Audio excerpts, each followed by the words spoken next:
자 되어 온전히 영과 진리로 주를 예배하자.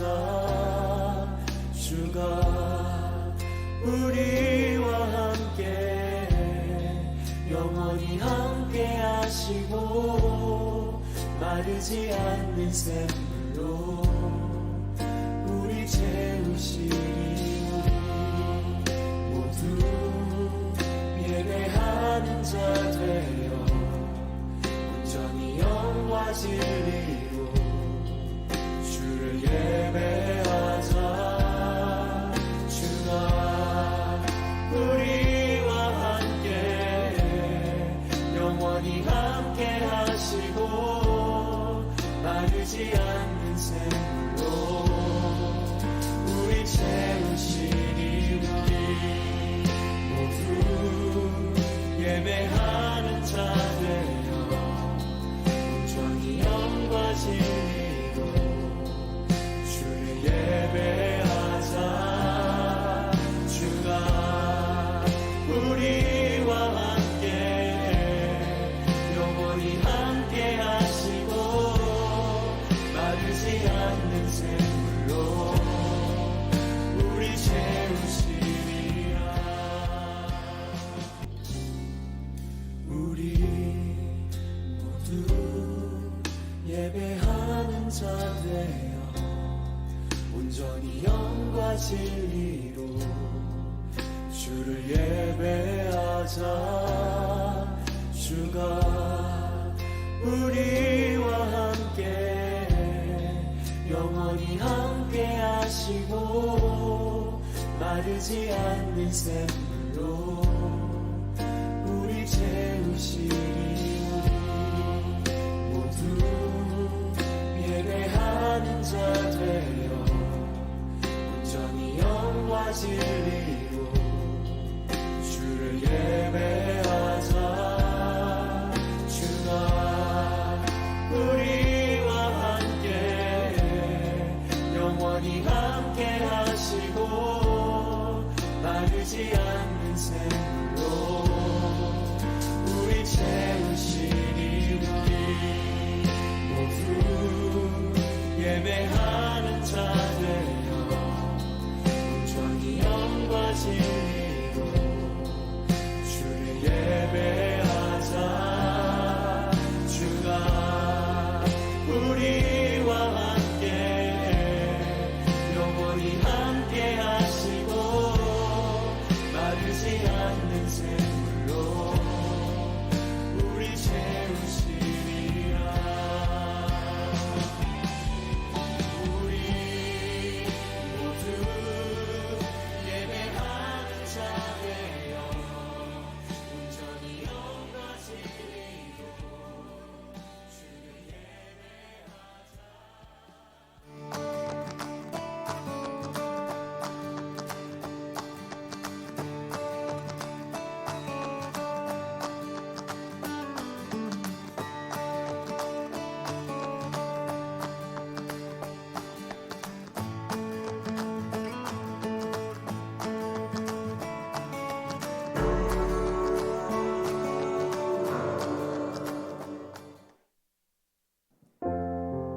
주를 금요 예배에 나오신 모든 분들을 주님의 이름으로 환영합니다. 앞뒤 좌우에 계신 분들과 함께 또 인사 나누실까요? 네, 정말 잘 오셨습니다. 정말 잘 오셨습니다.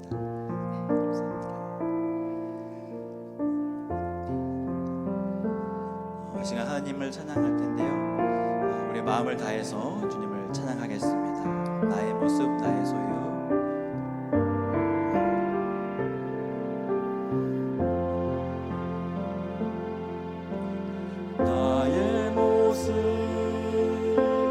나의 소유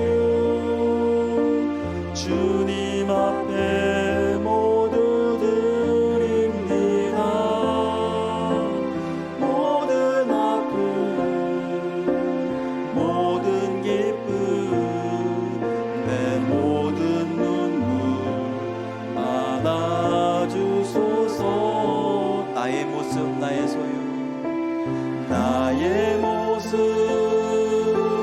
나의 소유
어제 일과 내일 일도 꿈과 희망 모두 드립니다. 모든 소망 모든 계획 내 손과 마음 받아주소서. 나의 생명을 드리니 주 영광 위하여 사용하옵소서. 내가 사는 날 동안에 주를 찬양하며 기쁨의 제물 되리. 나를 받아주소서. 우리가 지닌 모든 것들은 우리가 지닌 모든 것들을 나 주께서 우리에게 주시었네. 몸 밖에 드릴 것이 없으니 내 삶을 받아주소서. 나의 생명을 드리니 주 영광 위하여 사용하옵소서. 내가 사는 날 동안에 주를 찬양하며 기쁨의 제물 되리. 나를 받아주소서.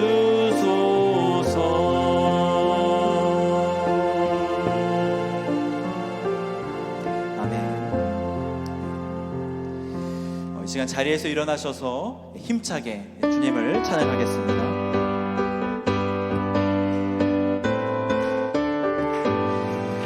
무화과 나무 잎이 마르고 포도 열매가 없으며 감람나무 열매 그치고 논밭에 식물이 없어도 우리의 양떼가 없으며 외약한 송아지 없어도 난 여호와로 즐거워하리. 난 여호와로 즐거워하리. 난 구원의 하나님을 인해 기뻐하리라. 무화과 나뭇잎이 마르고 포도 열매가 없으며 감람나무 열매 그치고 논밭에 식물이 없어도 우리의 양떼가 없으며 외약한 송아지 없어도 난 여호와로 즐거워하리. 난 여호와로 즐거워하리. 난 구원의 하나님을 인해 난 여호와로 즐거워하리. 난 여호와로 즐거워하리. 난 여호와로 즐거워하리. 난 구원의 하나님을 인해 난 여호와로 즐거워하리. 난 여호와로 즐거워하리. 난 여호와로 즐거워하리. 난 구원의 하나님을 인해 무화과 나뭇잎이 마르고 포도 열매가 없으며 감람나무 열매 그치고 논밭에 식물이 없어도 우리의 양떼가 없으며 외약한 송아지 없어도 난 여호와로 즐거워하리. 난 여호와로 즐거워하리. 난 구원의 하나님을 인해 그날이 도적같이 이를 줄. 그날이 도적같이 이를 줄. 너희는 모르느냐. 늙게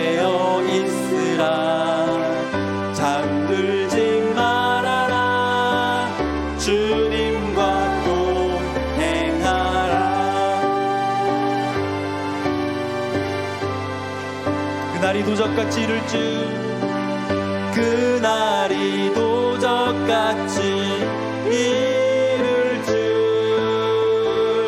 너희는 모르느냐. 늘 깨어 있으라 잠들지 말아라 주님과 동행하라. 항상 기뻐하라 항상 기뻐하라 쉬지 말고 기도하라 범사에 감사하라. 이는 예수 안에서 너희에게 향하신 하나님 뜻이니라. 평강의 하나님이 너희를 평강의 하나님이 너희를 거룩하게 하시고 온 몸과 영혼이 주 오실 그날에 흠없기 원하노라. 항상 기뻐하라 항상 기뻐하라 쉬지 말고 기도하라 범사에 감사하라. 이는 예수 안에서 너희에게 향하신 하나님 뜻이니라. 항상 기뻐하라 항상 기뻐하라 쉬지 말고 기도하라 범사에 감사하라. 이는 예수 안에서 너희에게 향하신 하나님 뜻이니라. 할렐루야. 하나님을 찬양합니다. 이 시간 자리에 앉으셔서 계속해서 주님을 찬양하겠습니다.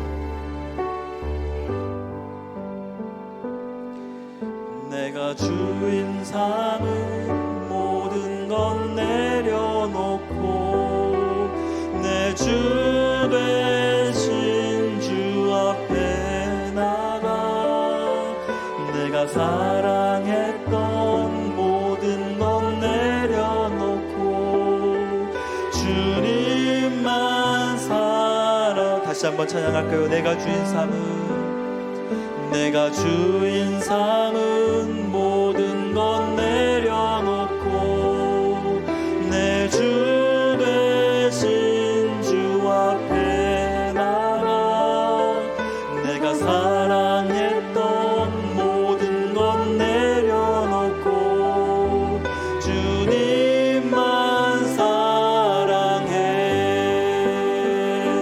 주 사랑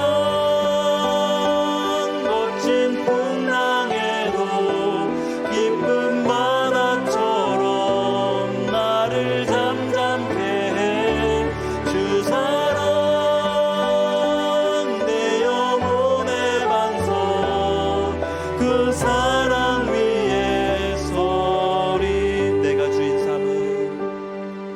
내가 주인 삼은 모든 건 내려놓고 내 주 대신 주 앞에 나가 내가 사랑했던 모든 건 내려놓고 주님만 사랑해.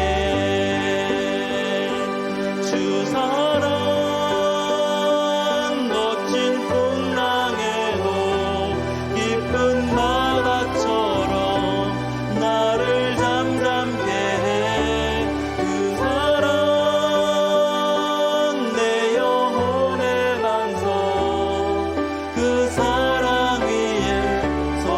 주 사랑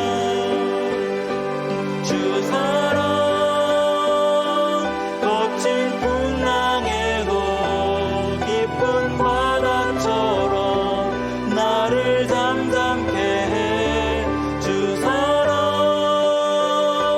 내 영혼의 반석. 그 사랑 위에 서리. 그 사랑 위에 서리. 그 사랑 위에 그 사랑 위에 그 사랑 위에 서리. 제가 기도하면서 계속해서 기도의 자리로 나아가겠습니다.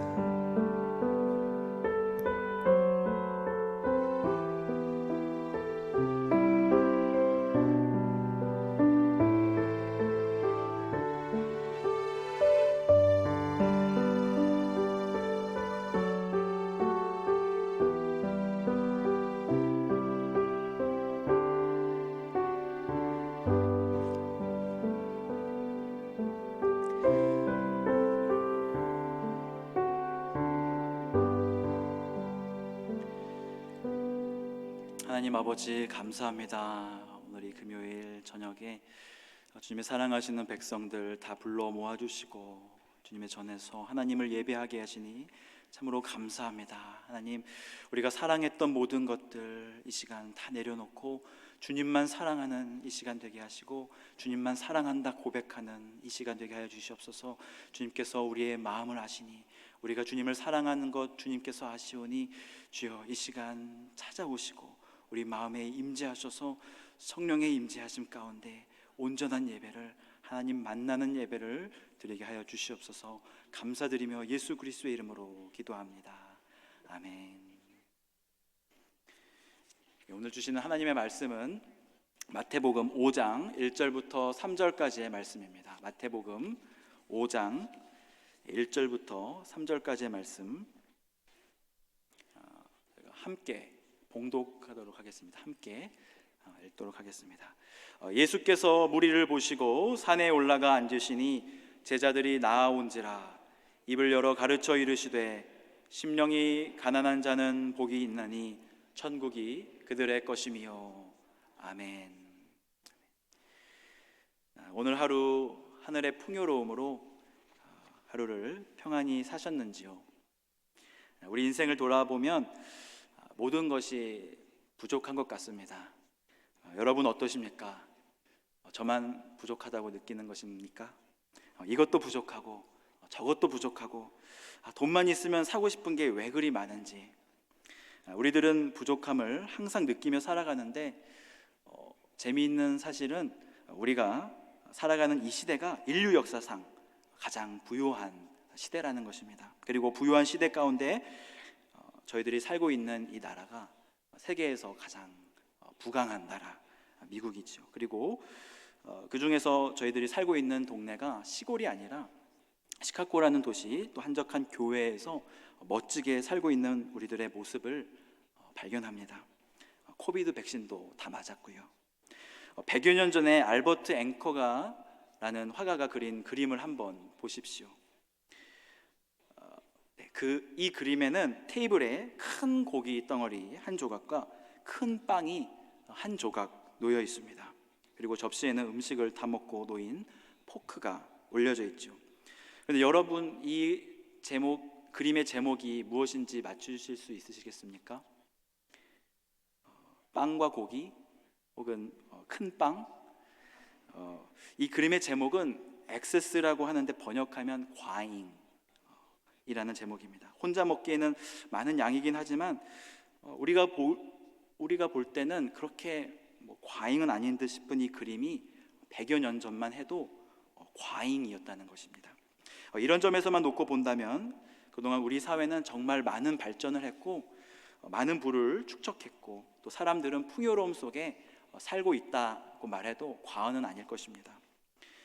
그러면 이렇게 풍요로운 세상을 사는 사람들에게는 과연 만족과 기쁨이 넘칠까요?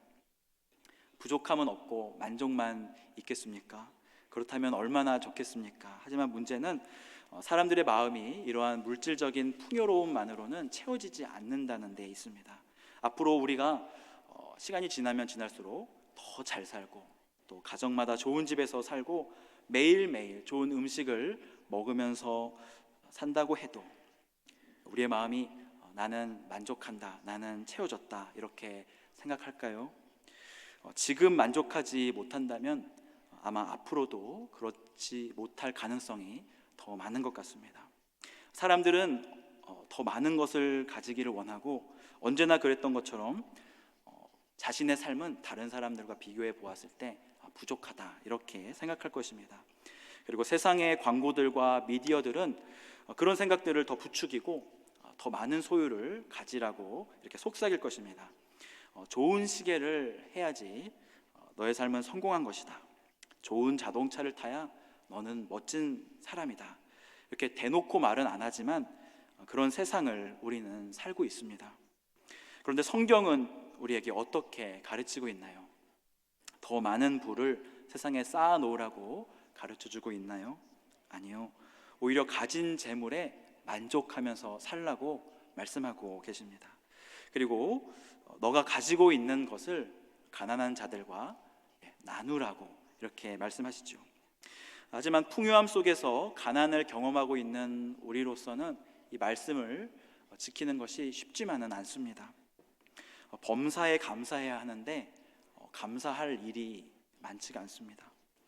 집값은 왜 이렇게 비싼 건지, 또 텍스는 왜 이렇게 높은 건지, 아이들 대학교 등록금만 생각하면 막 억소리가 나온다고 그러고, 또 의료 비용과 약값 정말 부족함 투성인 우리들의 삶입니다.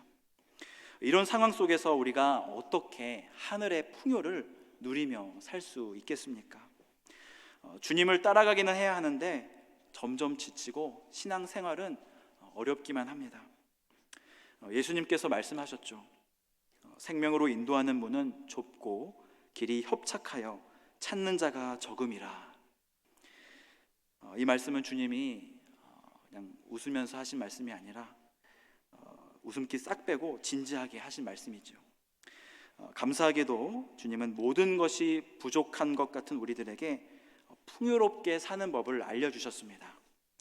주님이 말씀하신 이 풍요는 세상의 풍요는 아니고요, 하늘의 풍요, 저 천국의 풍요로움입니다. 본문 말씀에 주님에게 찾아온 무리들은 다양한 계층의 사람들이었습니다. 하지만 그들 중 대부분의 사람들은 가난한 사람들이었습니다. 주님은 갈릴리 지역 어느 한 조그만 산에 올라가셔서 말씀을 전하셨는데, 갈릴리 지역이라고 하면 요즘으로 치면 촌동네, 촌에 사는 사람들이 많이 모인 그런 곳입니다. 많이 배우지 못하고 가진 것이 많지 못하고 또 영향력 없는 사람들이 모인 동네인 것이죠. 그런데 왜 그 사람들도 가지고 싶지 않았겠습니까? 왜 그분들도 자녀들에게 좋은 공부 시키고 싶지 않았겠습니까? 그저 목구멍이 포도청이니까 매일매일 일하면서 그렇게 살았던 것이죠. 예전에 멕시코에 선교를 가게 되었는데요, 깜뽀 마을이라는 곳에 가본 적이 있었습니다. 그곳에는 아이들이 모여서 놀고 있었고 또 집도 허술했고 흙바닥에서 신발도 없이 돌아다니는 아이들을 보면서 부모님은 어디 있는가 이렇게 돌아봤는데 어른들이 보이지 않았습니다. 알고 보니 그곳은 작은 외딴 마을로서 멕시코 원주민이 모여 사는 동네였는데, 낮 시간에는 버스가 와서 이제 엄마 아빠들을 데리고 일터로 데려다주고 또 일을 열심히 하고 저녁 늦게 다시 이제 돌아온다고 하는데, 그동안 아이들은 이제 옹기종기 모여가지고 그냥 놀고 있는 것이었습니다. 그렇게 깜뽀 마을처럼 가난하고 또 삶이 힘든 갈릴리 사람들이 주님께 모여든 것입니다. 또 다른 지역에서도 주님 앞으로 이제 많은 사람들이 나왔는데요, 그들은 예수님께 무엇을 바라고 나왔겠습니까? 여러분이 당시에 갈릴리 사람들이었다면 예수님께 무엇을 바라면서 나오셨겠습니까? 오늘 본문의 배경을 마태는 마태복음 4장 23절에 그렇게 기록을 하고 있습니다. 23절부터 25절 말씀 함께 보시겠습니다. 예수께서 온 갈릴리에 두루 다니사 그들의 회당에서 가르치시며 천국 복음을 전파하시며 백성 중에 모든 병과 모든 약한 것을 고치시니 그의 소문이 온 수리아에 퍼진지라. 사람들이 모든 앓는 자 곧 각종 병에 걸려서 고통당하는 자, 귀신 들린 자, 간질하는 자, 중풍병자들을 데려오니 그들을 고치시더라. 갈릴리와 데가볼리와 예루살렘과 유대와 요단강 건너편에서 수많은 무리가 따르니라. 아멘. 예수님은 병든 자들을 고쳐주셨고 또 약한 사람들을 고쳐주셨습니다. 근데 예수님이 고쳐주시는데 기준이 없었습니다. 인생을 착하게 살았기 때문에 고쳐주신 것도 아니요, 선한 일을 많이 하고 기부하며 또 후원하는 인생을 살았기 때문에 고쳐주신 것도 아니었습니다. 그들은 자기 먹을 것도 이렇게 부족한 가난한 사람이었는데 어떻게 남을 이렇게 후원하면서 살 수 있었겠습니까? 그런데 주님은 그들을 고쳐주셨죠. 그러다 보니 수많은 사람들이 예수님께 나오기 시작합니다. 병든 자뿐 아니라 인생의 고난을 당하는 자들도 나옵니다. 문제가 있는 사람들이 주님께 나옵니다. 왜 나왔나요? 왜 주님께 나왔을까요? 주님을 만나면 병이 치료되었기 때문입니다. 도저히 나을 수 없는 병에 걸린 자들이 고침을 받는 모습을 보고 혹시나 내 문제를 가지고 주님께 나아가도 이 문제의 해결을 받을 수 있지 않을까라는 생각에 그들은 주님께 나온 것입니다. 우리는 어떤가요? 우리는 풍요로움 속에 살고 있기 때문에 문제가 없습니까? 경제적인 문제, 또 관계의 문제, 육체의 질병의 문제, 수많은 문제들이 우리에게 있음을 우리가 사람들에게는 말을 못해도 주님께는 고백할 수 있습니다. 이 문제들을 가지고 예수님께로 나아가시기 바랍니다. 주님은 아직 죄인 되었던 수많은 갈릴리 사람들의 병을 고쳐주셨습니다. 죄 회개 이전에 우리의 상태가 어떠한 것과는 상관없이 주님께서 병을 고쳐주신 것을 믿으시기를 바랍니다. 우리가 아직 죄인 되었을 때 주님은 우리에게 찾아오셨고요, 우리가 아직 회개하기 전에 주님께서는 십자가에 달리셨습니다. 우리가 제대로 된 삶도 살지 못하고 여전히 온전하지 못한 삶을 살고 있지만 주님은 우리의 기도를 들으시고 들어주시기를 원하십니다. 우리가 기억해야 할 것은 하나님이 굉장히 주시는 것을 좋아하시는, 주시는 분이라는 것을 우리가 알아야 합니다. 그리고 하나님 이외에는 우리에게 줄 수 있는 존재가 이 세상에 그 누구도 없다는 사실을 알아야 합니다. 이 사실을 인정할 때 하늘의 풍요로움이 우리의 삶에 조금씩 채워나갈 줄 믿습니다. 모든 것이 풍요한 21세기, 이 땅에서 우리가 부족하다고 느끼는 것이 무엇이 있습니까? 더 좋은 집, 더 좋은 차, 더 좋은 학위, 이런 것을 갖기를 원하시나요? 물질이 많으면, 물질이 쌓아놓은 그런 재물이 많으면 근심이 조금 덜 할 것 같다는 생각도 듭니다.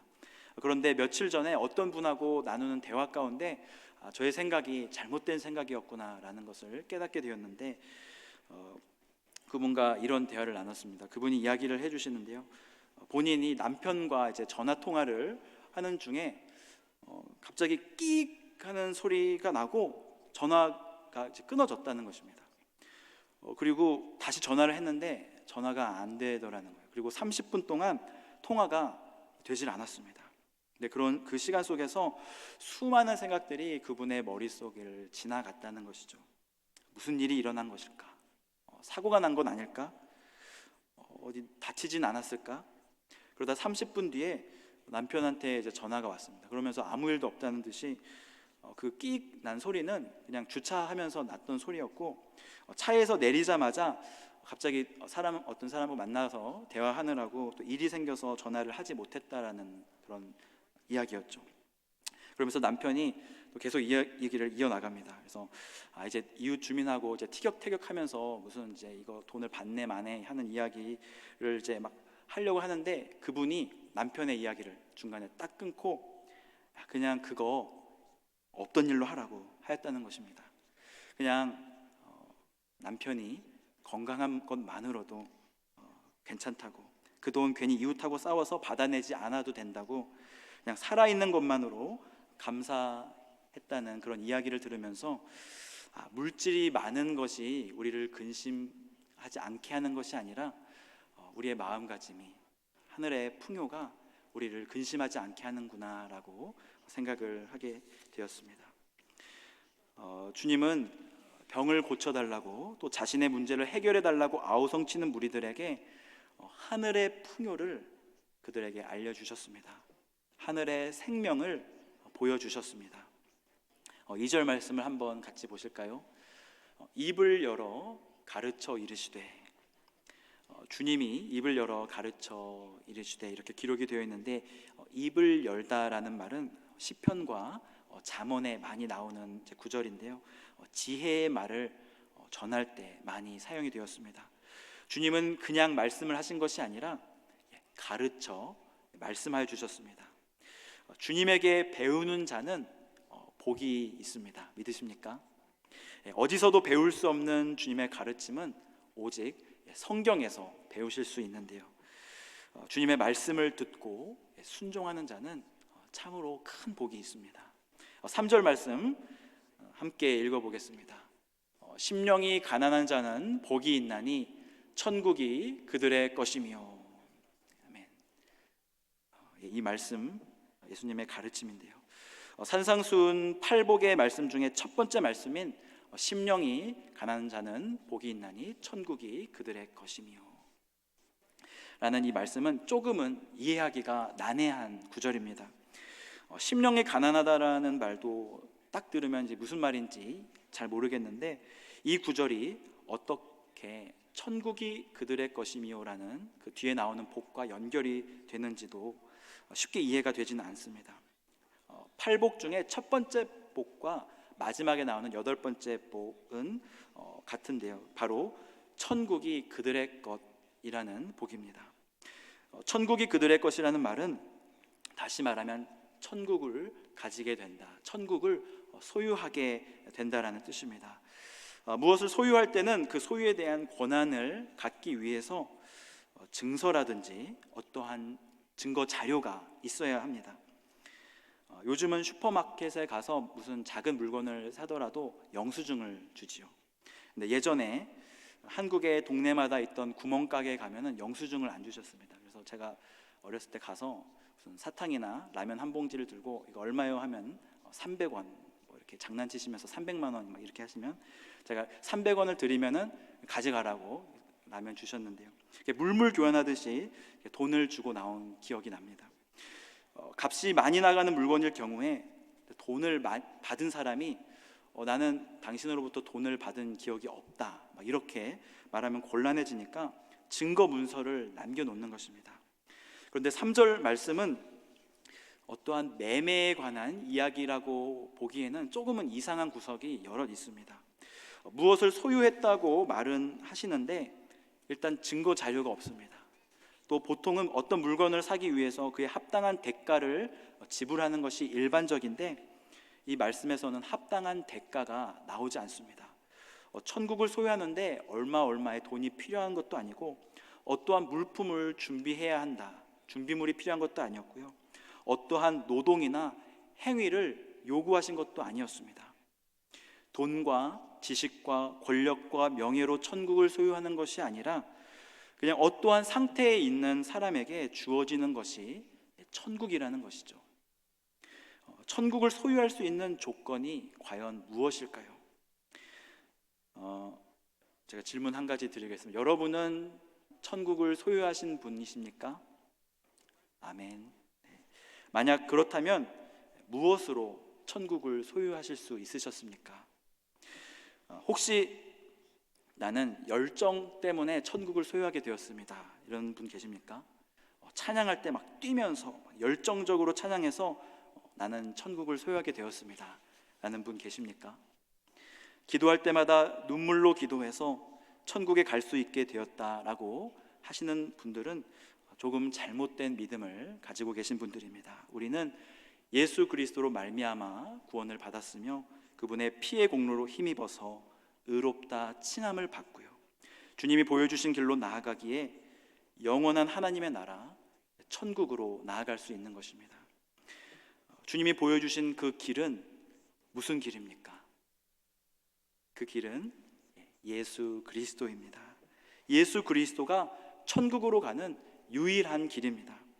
주님은 말씀하셨죠. 내가 곧 길이요 진리요 생명이니 나로 말미암지 않고는 아버지께로 올 자가 없느니라. 그렇다면 예수님을 믿는 것과 심령이 가난한 것과 무슨 상관이 있는 것일까요?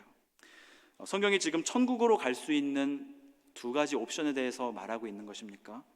예수를 믿어도 천국에 가고 심령이 가난해도 천국에 간다, 이런 말일까요? 아니요, 그렇지 않습니다.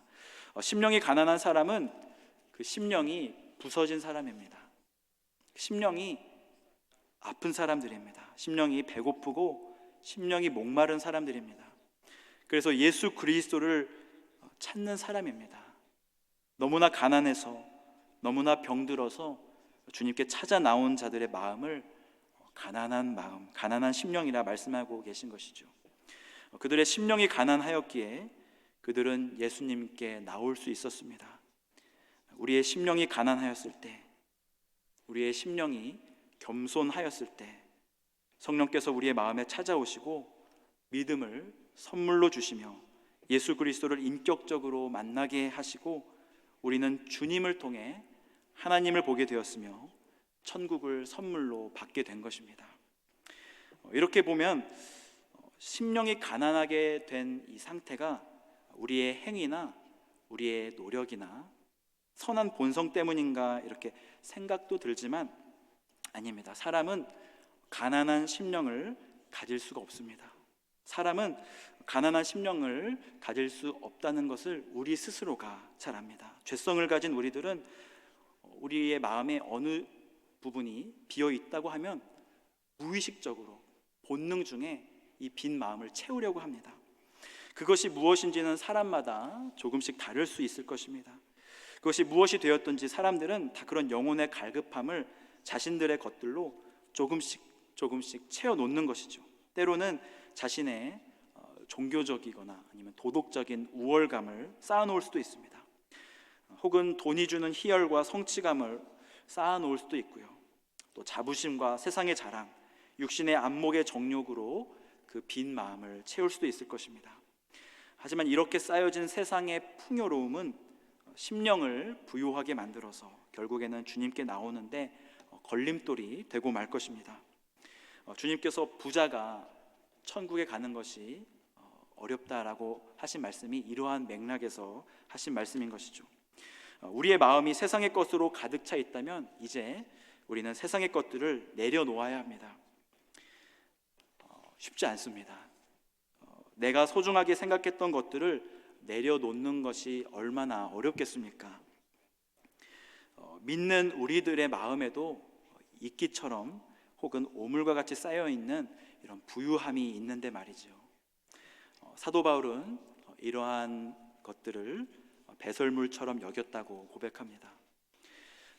여러분, 혹시 여러분의 마음은 가난하십니까? 아니면 부유하십니까? 심령이 부유한 사람의 특징이 있습니다. 최소한 여기에 오신 분들은 심령이 가난하신 분들 같은데요. 심령이 부유한 사람의 특징은 예배에 나오는 것이 굉장히 의무적입니다. 무엇인가 율법적으로 삶이 변하게 되죠. 그리고 삶이 정리가 되어 있지 않습니다. 왜냐하면 마음에 이것도 채우고 막 저것도 채우고 막 순서 없이 막 채우느라 진정으로 채워야 할 것을 채우지 못한 채 이리저리 흔들리고 방황하기 때문에 삶이 정돈이 되어 있지 않는 것입니다. 하지만 심령이 가난한 사람은 예배를 사모합니다. 하나님의 은혜를 사모하고요, 하늘의 복을 간절하게 바랍니다. 야곱처럼 하나님의 복을 사모합니다. 하지만 에서는 하늘의 풍요로움을 사모하지 않았습니다. 그는 마음이 세상의 것들로 가득 차 있었던 사람이었습니다. 심령이 가난한 사람은 세상의 어떤 것보다도 하늘의 풍요를 마음에 채우기를 소망하고요, 주님께서 주시는 은혜를 그 마음에 채우기를 간절히 원합니다. 그리고 심령이 가난한 사람들은 삶이 정돈이 되어 있습니다. 그리고 절제도 가능합니다. 제가 말씀드리는 것은 돈이 많고 적은 것을 말하는 것이 아니라 사도 바울의 고백처럼 부유함에도 처할 수 있고 가난함에도 처할 수 있다는 것이죠. 이런 특징이 심령이 가난한 자들의 특징인 것입니다. 그렇다면 심령이 가난한 사람에게 주어지는 복인 이 천국은 언제 주어지는 것일까요? 가난한 심령으로 사는 삶은 금욕과 괴로움 속에서 그저 이를 악물고 살아가는 그러한 삶일까요? 그저 죽을 때까지 뼈 빠지게 고생하다가 죽어야만 천국을 누리는 그런 삶일까요? 주님께서 말씀하신 천국은 그런 천국이 아닙니다. 이슬람이나 다른 종교에서는 이 세상에 살면서 금욕적으로 살아야 된다 이렇게 말하고, 또 순교를 하게 되면 이제 죽어서 천국에 가게 되는데 그곳에서 불로장생과 부귀영화를 누리게 된다고 하지만 우리가 믿는 기독교는 그렇게 가르치지 않습니다. 심령이 가난한 사람은 그 마음에 예수 그리스도를 영접하는 사람인데, 예수님을 믿는 순간부터 천국을 소유하게 되는 것이죠. 주님을 만날 때, 주님을 내 마음에 모실 때 하늘의 풍요로움을 누릴 수 있게 되는 것입니다. 심령이 가난한 사람은 하늘의 풍요로움을 날마다 누리며 살 수 있는 복을 얻게 되는 것입니다. 하늘의 풍요로움을 맛본 사람은 더 이상 세상적인 부족함으로 인해 힘들어하지 않습니다. 여러분, 하늘의 풍요를 누리는 사람은 더 이상 세상의 것들이 부럽지 않습니다. 때때로 부러울 때도 있지만 우리가 성령 충만하고 또 부흥회나 또 하나님의 말씀으로 우리의 마음에 은혜가 가득할 때 정말 아무것도 세상의 것 안 부러운 그런 경험 한 번씩 다 해보는 줄 믿습니다. 예수님은 이 세상에 계실 때 인간으로서 땅을 밟고 세상을 사셨지만 그분은 천국을 소유하셨고 하늘의 풍요를 누리면서 사셨던 분이셨습니다. 그분은 넓은 집을 부러워하지 않으셨습니다. 근데 주님은 집이 없으셨습니다. 그분은 사람들의 인기를 부러워하지 않으셨습니다.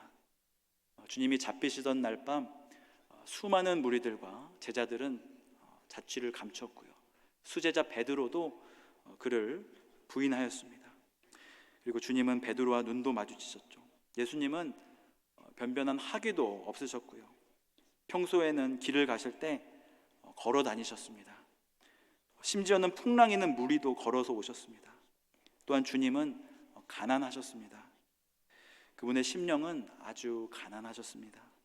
주님에게는 하나님밖에 없었습니다. 하지만 주님은 하늘의 풍요로움으로 그 마음에 기쁨과 감사가 넘쳐나셨습니다.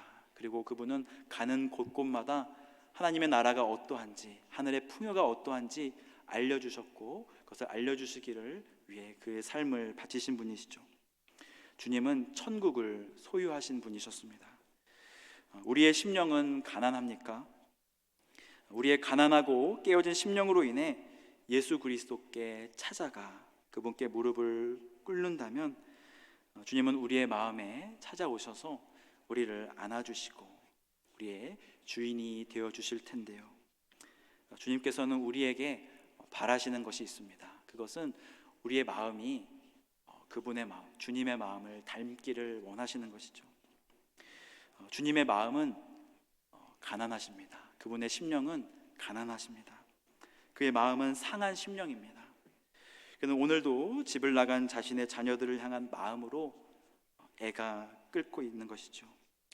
주님은 한 심령이 회개하고 돌아올 때 기뻐하십니다. 천국은 돌아오는 한 사람 한 사람으로 인해 채워질 것이며 그들이 돌아올 때마다 천국은 기쁨으로 가득 차게 될 것입니다. 풍요의 시대에 우리가 우리의 삶을 한번 돌아보기를 소망합니다. 나는 무엇으로 우리의 마음을 채웠던 것일까? 심령을 채운다라고 하니까 조금 의미가 어려운데요, 이 말을 이렇게 바꾸면 어떨까요? 내가 오늘 하루 어떻게 시간을 사용하였을까? 무엇으로 나의 시간을 채웠는지, 무엇으로 나의 마음을 기쁘게 하였는지, 나의 상한 심령을, 나의 깨진 마음을 무엇으로 채웠는지 한번 돌아보시기 바랍니다. 나의 마음을 채운 그것이 예수 그리스도가 아니라 세상의 그 어떤 것이라면 이제는 그것들을 잠시 내려놓고 우리의 마음을 가난하게 해야 할 때입니다. 휴대폰을 보면서 나의 시간을 그리고 나의 마음을 채웠는지, 세상 뉴스를 보거나 유튜브 영상을 보면서 나의 상한 마음을 달래고 위로하였는지, 아니면 친구들 만나고 사교 모임을 하면서 나의 마음을 부유하게 하진 않았는지 돌아봅니다.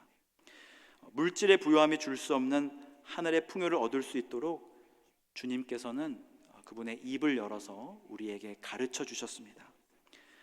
이 시간 주님께 기도하십시오. 우리의 마음을 가난하게 해달라고, 그리고 결단하시기를 바랍니다. 세상의 것으로 우리의 마음을 채우지 않고 오직 예수님 한 분만으로, 오직 여호와 하나님 한 분만으로, 오직 성령으로만 나의 마음을 채우리라 결단하시기 바랍니다. 그럴 때 하나님께서 우리의 기도를 들으시고 은혜를 베푸셔서 천국을 소유하게 하시며 하늘의 풍요를 맛보아 세상의 것들을 부러워하지 않으며 감사하며 기뻐하며 이 세상에서 살아가게 될 줄 믿습니다. 하늘의 풍요함 누리며 멋지게 이 세상 승리하며 살아가시기를 주님의 이름으로 축복합니다. 제가 말씀을 놓고 같이 기도하며 나아가겠습니다. 하나님, 나의 마음을 가난하게 하셔서 예수님 한 분만으로 하늘의 풍요를 누리게 하소서. 이 시간 말씀을 놓고 같이 기도하며 나가겠습니다. 하나님 아버지 감사합니다. 이 시간 주님께서 입을 여셔서 우리에게 가르쳐 주신 말씀, 아버지 심령이 가난한 자는 복이 있나니 천국이 저희 것이며, 하나님 주님께서 저희들에게 하늘의 풍요가 무엇인지, 천국을 소유한다는 것이 무엇인지 저희들에게 알려주셨는데, 하나님 우리가 상한 심령이 아니고서는, 아버지 가난한 심령이 아니고서는 예수님께 나아갈 수가 없습니다. 아버지 우리의 빈 심령을 아버지 우리가 사랑했던 것들로 채워놓지 않았는지 하나님 돌아보기를 원합니다. 오직 예수 그리스도 한 분만으로 우리의 마음을 채우기를 원합니다. 저 천국으로 우리의 마음을 채우기를 원하오니 하나님 우리의 마음을 아버지 이 시간 만져주시옵소서. 우리의 기도를, 우리의 결단을 들어주시옵소서. 하나님 아버지 저희들 기도하지 아니하고 이 세상에 살아가면서 세상의 유혹과 세상의 속삭임에 아버지 속아서 살아갈 때가 얼마나 많이 있었습니까? 아버지 우리의 삶이 너무나 부족하다고 말하면서 우리의 것들을, 하나님 세상의 것들로 우리의 마음을 채우고 우리의 시간들을 채웠다면은 하나님 이 시간 저희들의 삶을 다시 한번 돌아보기를 원하오니 주 사도 바울처럼 이 모든 것들을 배설물로 여기고 오직 예수 그리스도 그 십자가만을 바라보며 아버지 우리의 마음을 채울 수 있는 우리 가난한 심령의 사람으로 살아가게 도와주시옵소서. 아버지 축복하여 주시옵소서.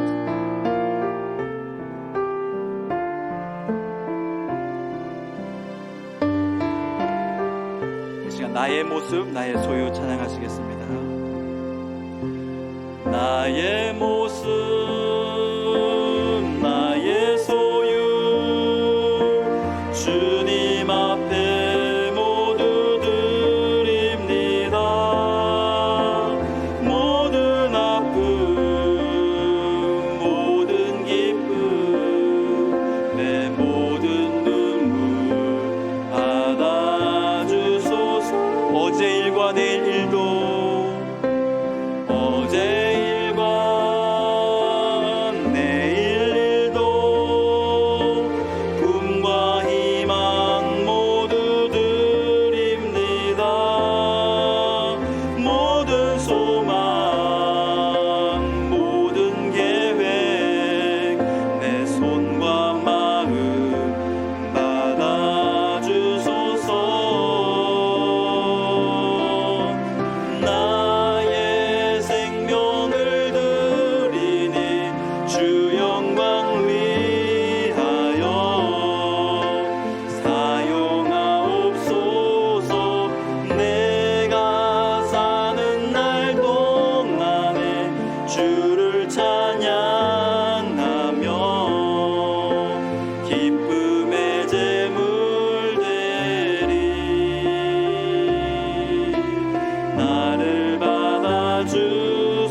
나의 생명을 드리니, 나의 생명을 드리니 주 영광 위하여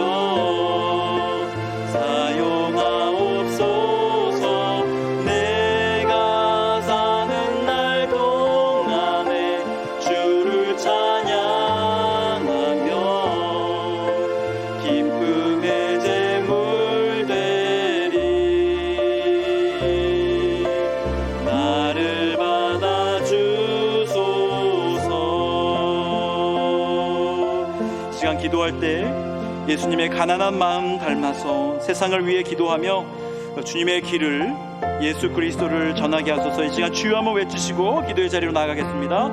주여. 하나님, 아버지, 심령이 가난한 자는 복이 있다고 주님 말씀하셨습니다. 아버지, 예수 그리스도의 심령을 담기를 원합니다. 예수님, 아버지, 주님의 마음이 어떠한 마음이십니까? 예수님의 마음을 담기를 원합니다. 예수님의 시선이 있는 곳에 우리의 시선을 두기를 원합니다. 예수님께서 가시는 곳에 그 발걸음에 아버지 저희들로 가기를 원합니다. 예수님께서 봉사하시는 그곳에 저희들로 나아가기를 원합니다. 하나님, 세상을 위해서 기도하기를 원합니다. 세상에 아직도 주님을 알지 못하는 이들을 위해서 아버지 주여 기도하게 도와주시옵시고, 아버지 예수 그리스도가 어떤 분이신지, 아버지 정말 그 구원의 길이 무엇인지 아버지 우리가 정말 깨닫고 알고 아버지 다른 사람들에게 전할 수 있는 아버지 저희들의 마음을 아버지 알려주시옵소서. 아버지 예수 그리스도의 마음을 알기를 원합니다. 예수 그리스도의 마음을 알려주시옵소서. 그분의 마음이 어떠한 마음인지 알려주시옵소서. 아버지 그분의 마음을 담고 아버지 심령이 가난한 자들 되기를 원합니다. 가난한 심령의 소유자 되기를 원합니다. 우리의 심령을 예수 그리스도만으로 채우기를 원합니다. 오직 성령으로 채우기를 원합니다. 오직 여호와 하나님 한 분만으로 채우기를 원합니다. 아버지 주님께서 가라고 하시는 곳에 저희들 가기를 원합니다. 주님께서 멈추라고 하는 곳에 아버지 저희들 멈추기를 원합니다. 아버지 세례 요한처럼 저희들도 성령의 사람이 되기를 원합니다. 성령께서 이끄신 대로 나아가기를 원합니다. 주님께